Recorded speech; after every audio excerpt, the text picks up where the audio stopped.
အားလုံးပဲမင်္ဂလာပါเนาะဒီနေ့ကျွန်တော်မိတ်ဆွေတယောက်ကကျွန်တော်တောင်းဆိုတာလေးတစ်ခုရှိရเนาะကျွန်တော်ဒီ ACDC ကျွန်တော်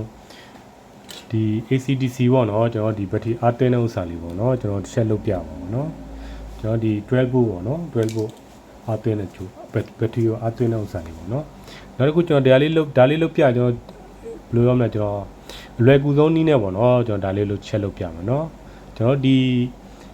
သုံးမှုပစ္စည်းကကျွန်တော်တို့အများကြီးမလိုဘူးပေါ့နော်ကျွန်တော်ဒီ transformer တစ်ခုလိုမယ် transformer ကျွန်တော် AC 220ကျွန်တော်တို့အဝင်နဲ့ကျွန်တော်တို့ AC 12 volt ပေါ့နော် AC 12 volt အထွက်ကြိုးပေါ့နော် okay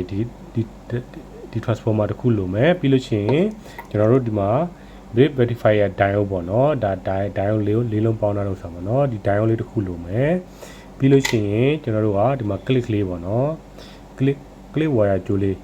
ဒီကျွန်တော်ဒီမှာအနီးနဲ့ကြိုးနှစ်ခုလိုမယ်เนาะဒါလေးပဲဒီသုံးခုရှင်းကျွန်တော်တို့ဒါလုပ်လို့ရပြီပေါ့เนาะပြောမှဆိုလို့ရှိရင်เนาะဒါ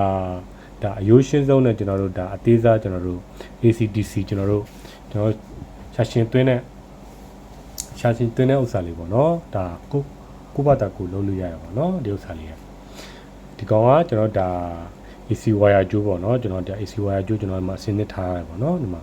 okay AC wire ကြိုးလေး plug တစ်ခုလိုမှာပေါ့နော် okay ကျွန်တော်ကပြောမယ်ဆိုလို့ချင်းဘယ်နှခုလိုမလဲကျွန်တော်ဒီမှာ transformer လိုမယ် diode လိုမယ်ဒီမှာ click ကြိုးလေးလိုမယ်ပြီးလို့ရှိရင်ကျွန်တော်ဒီမှာ plug AC မှာထိုးမဲ့ plug ကောင်းတဲ့ wire လိုပေါ့ wire လိုမယ်နော်ဒီကဒါပါပဲအားလုံးဒီ၄မျိုးပေါ့နော်ပြောမယ်ဆိုလို့ရှိရင် okay နော်ကျွန်တော်ဒီကောင်လေးကိုကျွန်တော်တစ်ချက်တက်ပြမှာပေါ့နော်ကျွန်တော်ဒီမှာကျွန်တော်တစ်စင်းချင်းကျွန်တော်ဖြည်းဖြည်းချင်းကျွန်တော်ပြပါနော်အရန်လွယ်ကူရိုးရှင်းပါတယ်เนาะပြောမှဆိုလို့ရှိရင်ကိုယ့်ဘာသာကိုလုပ်လို့ရတယ်ပေါ့เนาะဒီဥစ္စာလေးကโอเคကျွန်တော်ဒီမှာ diode မှာကျွန်တော်ဒီမှာအလဲဒီဘက်ကကျွန်တော်ဒါ plus ပေါ့เนาะဒီဘက်ကဒါ minus ကျွန်တော် diode ကကျွန်တော်ဗီဒီယိုတွေမှာလည်းကျွန်တော်ဒီ brick rectifier diode ကိုကျွန်တော်တို့ဘယ်လိုပုံစံဒီစောက်ထားတယ်ဘယ်နေရာမှာပါရှိရဲဆိုတာလည်းကျွန်တော်တေချာကျွန်တော်ပြပေးထားတာเนาะကျွန်တော်တေချာရှင်းပြထားတာရှိရယ်เนาะတိုင်းမို့တိုင်းလေးလည်းကျွန်တော်ရှင်းပြထားတာရှိရယ်เนาะโอเคเนาะကျွန်တော်ဒီမှာဒီလိုမျိုးဟိုဇောင်းဖြတ်ထားတဲ့ဘက်ကကျွန်တော်တို့ကဒီကောင် plus ပေါ့เนาะကျွန်တော်ဒီဘက်က minus โอเคเนาะဒီအလဲနှစ်ခုကကျွန်တော်ဒါ AC ပေါ့เนาะကျွန်တော် AC ဝင်မှာเนาะဒီနေရာမှာโอเคเนาะကျွန်တော် AC ဝင်မယ်ဒီနေရာမှာကျွန်တော် AC ဝင်မယ်ဒီနေရာမှာကျွန်တော် DC ထွက်မှာเนาะဒီကောင် sorry okay ကျွန်တော်ဒီနေရာမှာကျွန်တော် DC ထွက်မယ် okay ကျွန်တော်ရှင်းအောင်တစ်ခုချင်းကျွန်တော်တက်ပြမယ်เนาะ okay ဒါ transformer ကျွန်တော်ဒီဘက်ကအနီဘက်ကဒါ220ပေါ့เนาะကျွန်တော် AC ဝင်မယ်เนาะဒီကောင်220 volt ဒီကောင် AC ဝင်မယ်ကျွန်တော်ဒီအပြာဘက်ကကျွန်တော်တို့ဒါ12 volt AC ထွက်ကြိုးပေါ့เนาะ okay 12 volt AC အထွက်ကြိုး wire ကြိုးနဲ့ကြောင်းကိုကျွန်တော်ယူပြီးတော့ AC ထွက်ကြိုးကိုကျွန်တော်ဒီမှာကျွန်တော်တက်မယ်เนาะokay ဒီ AC diode ဒီမှာ okay diode အလဲကပင်နဲ့ချောင်းမှာကျွန်တော်တက်မှာเนาะ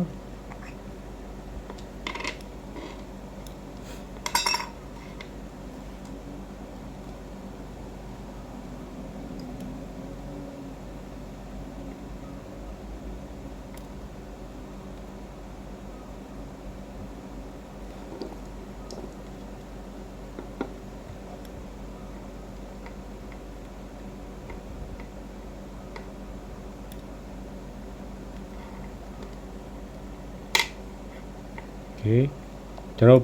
ဒီအလဲဒီကျိုးနှစ်ချောင်းမှာကျွန်တော်ဘယ်ဘက်ကကျိုးနဲ့ပဲတက်ပေါ့เนาะဒါပြဿနာမရှိဘူးပေါ့เนาะโอเคเนาะ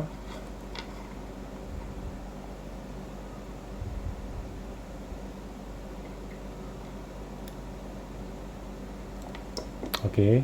ဒါ AC နှစ်ချောင်းမှာကျွန်တော်မှာ12 volt ကျွန်တော်ကျိုးနှစ်ချောင်းကျွန်တော်တက်လိုက်ပြီပေါ့เนาะdiodeမှာပြီးလို့ရှိရင်ကျွန်တော်တို့ကလို့ရှိရင်ကျွန်တော်ဒီမှာ click ကြိုး okay ကျွန်တော်မှာ click ကြိုးပေါ့เนาะဒီကောင်ဒါကျွန်တော်တို့မှာပေါ့เนาะ battery မှာချိန်ဖို့အတွက်ကျွန်တော် click လေးပေါ့เนาะဒီကောင် battery မှာသွင်းဖို့အတွက်ကျွန်တော် click လေးဒီ wire ကြိုးလေးနှစ်ခုလုံးမှာပေါ့เนาะအနီးနဲ့ကြိုးလေး okay ဒီအနီးနဲ့ကြိုးနှစ်ချောင်းကိုကျွန်တော်ဘယ်မှာတက်မလဲဆိုတော့ကျွန်တော်ဒီဘက်မှာ okay ဒီမှာ diode ဒီဘက်မှာကျွန်တော်ဒီမှာ plus နေရပါပေါ့เนาะဒီမှာဖြတ်ထားတဲ့ဘက်ကဒီကောင် plus ပေါ့เนาะသူ့မှာဒီမှာလည်းရေးပြတာဒီမှာလည်းသူက locus လေးပေးထားတာเนาะဒီမှာရေးထားရှိရပါเนาะ plus ကျွန်တော်ပုံလေးပြထားရှိရเนาะ plus ရှိရကျွန်တော်ဒီမှာတက်မယ် plus က plus မှာတက်မယ်เนาะကျွန်တော်เนาะ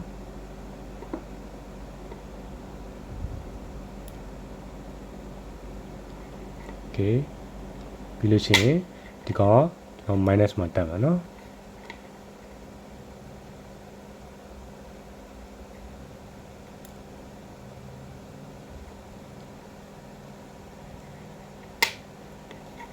ကျွန်တော်တက်လုပ်ပြီးပြီเนาะဒီကောင်โอเคကျွန်တော်တက်လုပ်ပြီးပြီเนาะโอเคเนาะဒီမှာတစ်ချက်ကြည့်เนาะကျွန်တော်တက်ထားတဲ့ဥစ္စာလေးโอเคကျွန်တော်ဒီမှာ is transfer 12 volt AC နှစ်ကြိုး12 volt မှာ12 volt AC အထွက်ကြိုးမှာကျွန်တော်ဒီမှာ diode အလဲရပင်နှစ်ပင်မှာကျွန်တော်တက်လိုက်တယ်เนาะဒီမှာပင်နှစ်ပင်မှာကျွန်တော်တက်ထားတယ်เนาะပြီးလို့ရှိရင်ကျွန်တော်ဒီမှာ click ကြိုးဒါ battery ကိုကျွန်တော်အားသွင်းမှုအတွက် click ကြိုးလေးကျွန်တော်တက်မယ်เนาะ click ကြိုးကဘာမှတက်မလဲဆိုတော့ဒီမှာ click ကြိုးအနီကြိုးကကျွန်တော်ဒီဘက်မှာတက်တယ်ဒီဘက်မှာတက်တယ်โอเคเนาะကျွန်တော် click ကြိုးအနက်ကြိုးကဒီဘက်မှာတက်တယ်ဒီမှာလည်းသူရေးပြထားရှိရယ် minus ရှိရယ် plus ရှိရယ်เนาะကျွန်တော်ဒီလိုမျိုးရုပ်တရက်ဒီမှာမတွေ့ဘူးဆိုလို့ရှိရင်ကျွန်တော်ဒီကောင်ဒီလိုဖဲ့ထားတဲ့ဘက်ကဒါ plus ပေါ့เนาะဒီလိုဇောင်းဖြတ်ထားတဲ့ဘက်က plus ပေါ့เนาะโอเคเนาะပြီးလို့ရှိရင်โอเคပြီးလို့ရှိရင်ကျွန်တော်အခုဒီကလောက်တဲ့ဥစ္စာလေးကအသေးသားကျွန်တော်အရင်ရိုးရှင်းတယ်เนาะဒီကောင်လေးကဒါခုပတ်တာကိုလုတ်ပြီးတော့ကျွန်တော်ဘက်ထရီပါကျွန်တော်အသွင်းလို့ရတယ်ပေါ့နော်ပြောမယ်ဆိုလို့ရှိရင်ကျွန်တော်တွဲဖို့ဘက်ထရီအသွင်းလို့ရတယ်โอเคဒီကောင်ကကြတော့ကျွန်တော်ဒါ AC plug ပေါ့နော်ဒီကောင်ကဒါ AC wire ကျွန်တော်မ plug ခုံမှာထိုးဖို့အတွက်ကိုကျွန်တော်ဒါ AC wire ကျွန်တော်ဒီမှာလာတက်မယ်โอเคဒီမှာတက်မယ်နော် AC wire နော် AC wire ကျွန်တော်ဒီမှာတက်မယ်အနီးโอเค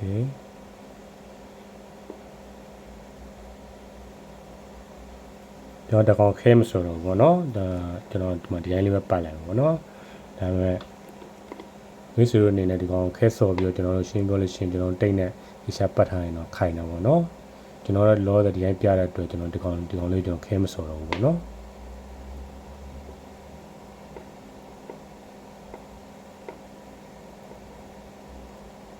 ကျွန်တော်တို့သူ့ထက်ကိုကျွန်တော်ထပ်ပြီးတော့ကျွန်တော်ပိုးလို့ရတာရှိရယ် capacitor ကျွန်တော်ထည့်မယ်ပြီးလို့ရှိရင်ကျွန်တော်တေချာကျွန်တော်တို့ဒီလိုမျိုးဘူးလိုပိုင်းနဲ့ကျွန်တော်တေချာဆင်မယ်ဆိုလို့ရှိရင်လည်းဆင်လို့ရပါတယ်เนาะဘာလို့လဲဆိုတော့ကျွန်တော် capacitor ကျွန်တော်ထည့်ပြီးတော့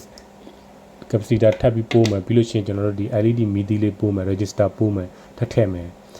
ဒီဥစ္စာလေးလည်းထပ်ပြီးတော့ထည့်ပြီးတော့လုပ်လို့ရတယ်เนาะတချို့လုပ်ပြတဲ့ဥစ္စာတွေကကျွန်တော်တို့ဒီမှာကျွန်တော်ချင်းပြောလို့ရှိရင်လောလောဆယ်မှာအခုလေ့လာနေတဲ့သူတွေအတွက်ကကျွန်တော်အခုဒီလိုမျိုးလုပ်ပြတဲ့ဥစ္စာဒါအရင်ရိုးရှင်းတယ်เนาะနောက်တစ်ဆင့်ကြလို့ရှိရင်ကျွန်တော်ထပ်ပိုးပြီးကျွန်တော်ပြပေးမယ်เนาะဘယ်လိုလဲဆိုတော့ကျွန်တော်ဒီမှာထပ်ပြီးတော့မှကျွန်တော်ဒီမှာ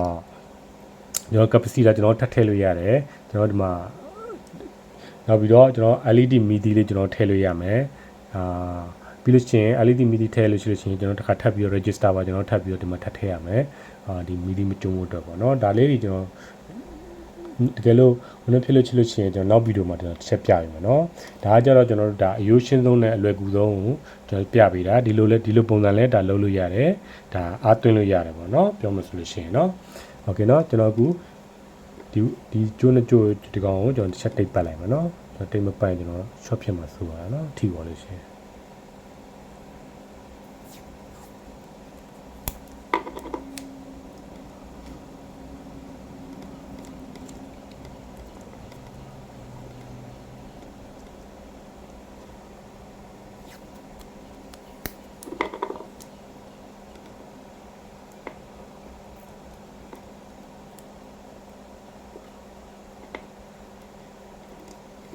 โอเคနော်ဒါဆိုကျွန်တော်ပြီးသွားပြီပေါ့နော်โอเคပြီးသွားပြီဆိုလို့ရှိရင်ကျွန်တော်ဒီမှာ plug ထိုးမယ်နော်ကျွန်တော် plug ထိုးပြီးတော့ကျွန်တော် clock ဖွင့်လိုက်ပါပေါ့နော်ဒါလေးနော်ပြီးလို့ရှိရင်ကျွန်တော်တို့ဒီအထွက်ကျိုးမှာကျွန်တော်တို့မီတာနဲ့ကျွန်တော်ဒီမှာ clock မီတာနဲ့ကျွန်တော်ချက်တိုင်းကြည့်ပဲကျွန်တော်တို့ DC အထွက်ကျိုးမှာ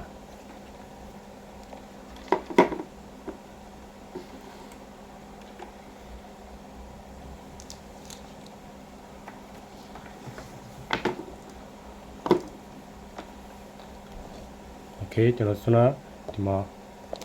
wire ကြိုးကျွန်တော် plug ခုံမှာကျွန်တော်ထားလိုက်ပြီကျွန်တော်အခုဒါမီးဖွင့်လိုက်မှာပေါ့နော်ကျွန်တော်အခုဒါချက်မီးဖွင့်လိုက်မှာနော်โอเคကျွန်တော်မီးဖွင့်လိုက်ပြီပေါ့နော် ဖွင့်လိုက်ပြီဆိုလို့ရှိရင်ပြီးလို့ရှိရင်ကျွန်တော်ဒီမှာဒါကျွန်တော်ဒါဘက်ထရီအိုးသွားမကြိုးပေါ့နော်ကျွန်တော်ဒီမှာလက်ရှိကျွန်တော်ဘက်ထရီအိုးမရှိဘူးဖြစ်နေနော်ကျွန်တော်ဒီနှစ်ခုကကျွန်တော်ဘက်ထရီအိုးမှာတက်လို့ရတယ်နော်ကျွန်တော်ဒီမှာ plus ဆို plus တက်မှာနော် minus ဆို minus တက်မှာနော်ဒီကောင်ကကျွန်တော်အရိုးချင်းဆုံးကျွန်တော်ပြပေးတာပေါ့နော်ဒီကောင်အရိုးချင်းဆုံးပြပေးတဲ့ဥစ္စာဆိုတော့ကျွန်တော်တို့အများကြီးမလိုဘူးပေါ့နော်ကျွန်တော်အလွယ်ကူဆုံးနဲ့ဒီ3ခုလောက်ရှိတာနဲ့ကျွန်တော်တို့ကဒါ battery charging တွင်းလို့ရမယ်ပုံစံမျိုးကျွန်တော်အလွယ်ကူဆုံးအရိုးချင်းဆုံးကျွန်တော်ပြပေးတာပေါ့နော်โอเคကျွန်တော်အခုဒီကောင်နဲ့ clamp meter နဲ့ကျွန်တော် set တိုင်းကြည့်မယ်ဒီကောင်မှာကျွန်တော်တို့ DC ဘယ်လောက်ထွက်လဲပေါ့နော်ကျွန်တော်ကြည့်မယ်โอเคနိုင်နော်โอเค clamp meter မှာထားလို့ရှိရင်ကျွန်တော်ကโอเคဒီမှာထားမယ်ဒီနောက်မှာထားမယ်ပြီးလို့ရှိရင်ကျွန်တော်တို့ set ပြောင်းပြီးမှာဒီကောင်ဒါ AC ဖြစ်နေနော် AC ဆိုတော့ select ကိုနှိပ်ပြီးကျွန်တော်ပြောင်းမယ်โอเคဒါ DC โอเคကျွန်တော် meter check ဖွင့်လိုက်မယ်နော်ပုံမြင်အောင်โอเคโอเคဒါ DC တိုင်းတဲ့နေရာပေါ့နော်โอเคကျွန်တော် set တိုင်းပြမယ် DC ကျွန်တော်ဘယ်လောက်ရှိလဲပေါ့နော်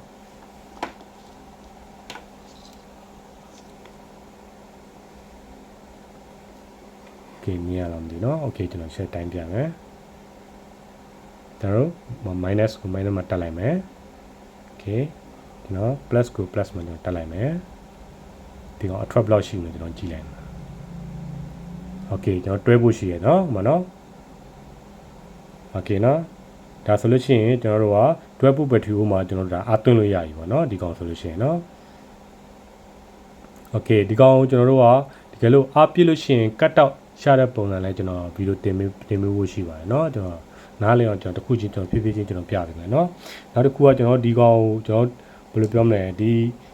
အခုကျွန်တော်လုပ်ပြတဲ့ပုံစံဒါအရင်ယူရှင်းပါတယ်เนาะအရင်ယူရှင်းပါတယ်ကျွန်တော်တို့